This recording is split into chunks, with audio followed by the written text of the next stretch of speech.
Welcome back to student of class 9.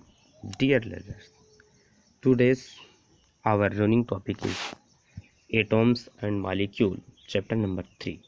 Students, आज का हमारा जो टॉपिक है, जिस टॉपिक के बारे में हम डिस्कशन करने जा रहे हैं, वो हमारा चैप्टर नंबर 3 है. Topics name atoms and molecule. Topic का नेम है एटॉम्स एंड मॉलिक्यूल. ठीक है, एटॉम्स एंड मॉलिक्यूल के बारे में हम आज डिस्कशन करने जा रहे हैं. ओके.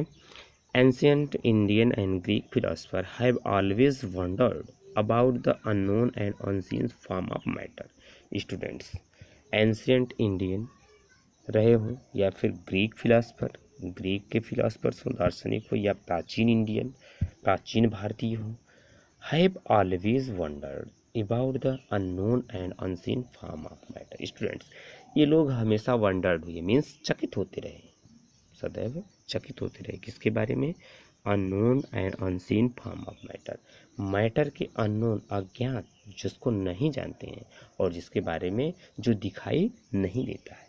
मैटर के अननोन अनसीन फॉर्म को लेकर के ये हमेशा क्या है, चकित होते रहे हैं, वंडर्ड होते रहे हैं. ठीक है. The idea of divisibility of matter was considered long back in India around 500 BC. Student, idea of divisibility of matter. Students, matters की डिविजिबिलिटी के आइडिया जो था, मतलब मैटर का डिविजिबिलिटी का जो आइडिया था, विचार था, considered long back in India around 500 BC. वह इंडिया में बहुत पहले ही कंसीडर किया गया था, उस पर विचार व्यक्त किया गया था, near about 500 BC. Long back. Student, इतना पहले, इसको पहले ही इसकी मैटर की डिविजिबिलिटी को लेकर के, अनसीन को लेकर के, उस पर क्या है, विचार किया गया था. An Indian philosopher Maharshi Kanad postulate that if we go on dividing matter. Students, एक इंडियन फिलासफर थे जिनका नाम था महर्षि कनाद. उन्होंने पास्टुलेट दिया, उन्होंने बताया कि यदि हम किसी भी मैटर को डिवाइडिंग करते हैं, पदार्थ को डिवाइड करते हैं, तो we shall get smaller and smaller particle. तो हम क्या है, छोटे से छोटे पार्टिकल्स को गेट करते हैं.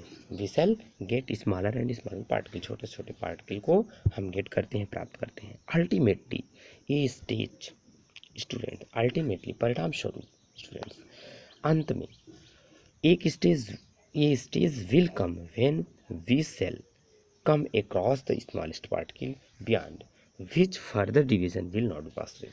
स्टूडेंट्स, जब उसका हम डिवीजन करते जाते हैं तो उसका डिवीजन तो होता जाता है, लेकिन अल्टीमेटली अंत में एक स्टेज ऐसी भी आती है जिसके बाद उस पार्टिकल्स को डिवाइड नहीं किया जा सकता है.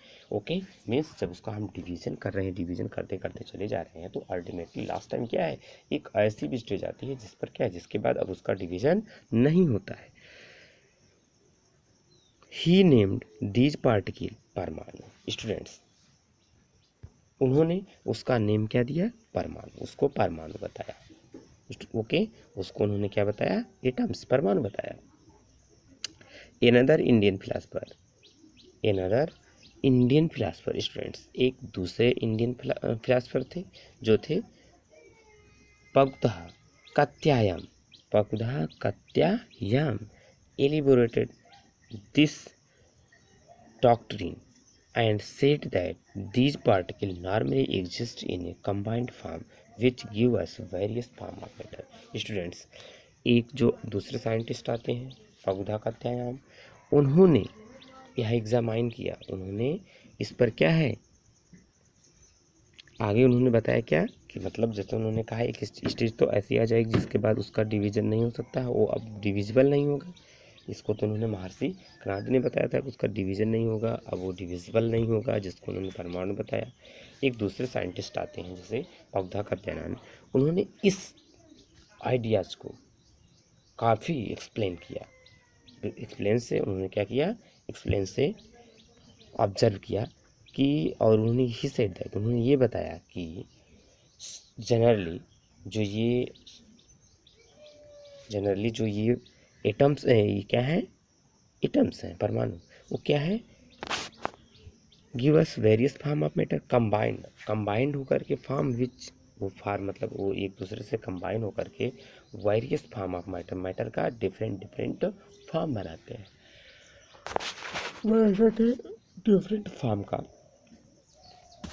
फॉर्मेशन करते हैं। ओके मीन्स जैसे फर्स्टली तो क्या था, महर्षि कणाद ने किसी एक मैटर को लेकर के उसका डिवीजन किया और उन्होंने बताया कि उसका आप डिवीजन करते जाते हो तो ए स्टेज रीच, एक स्टेज ऐसी भी आती है where division is not possible, जहाँ पे इनका डिवीजन कोई पॉसिबल नहीं होता है। ओके उन्होंने इसको क्या बताया, परमाणु बताया।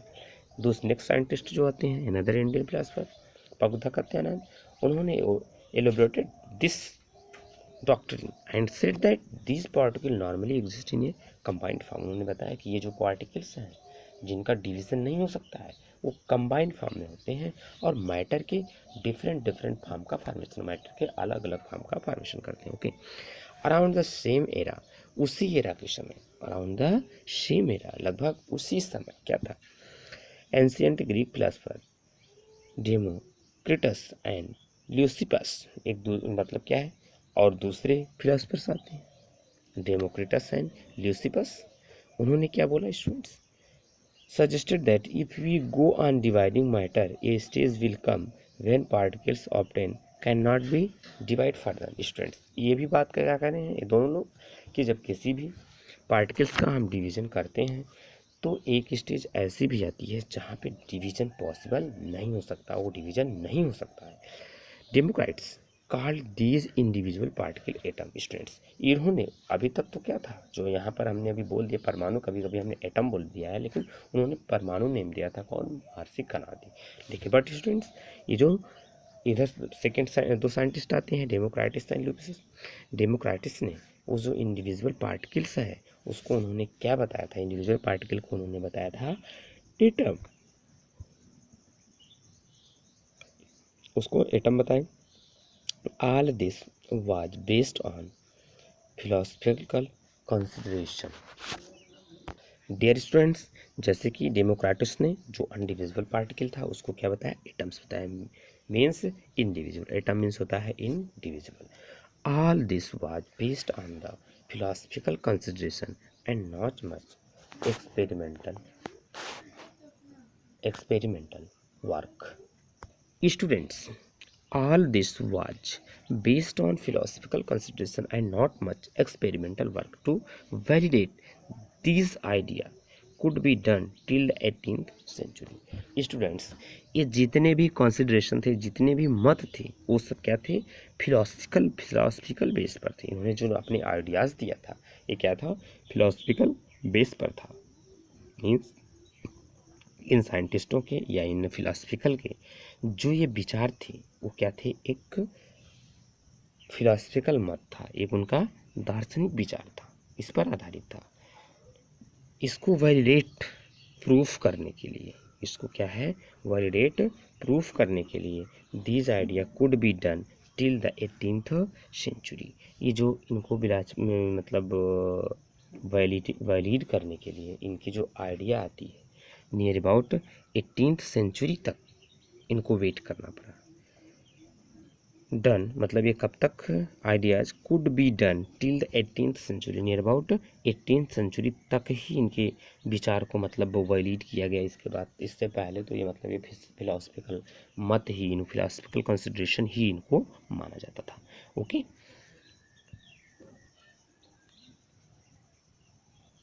Students by the end of the 18th century, scientists recognized the difference between elements and compound and naturally become interested in finding out how do and why elements combine and what happen when they combine।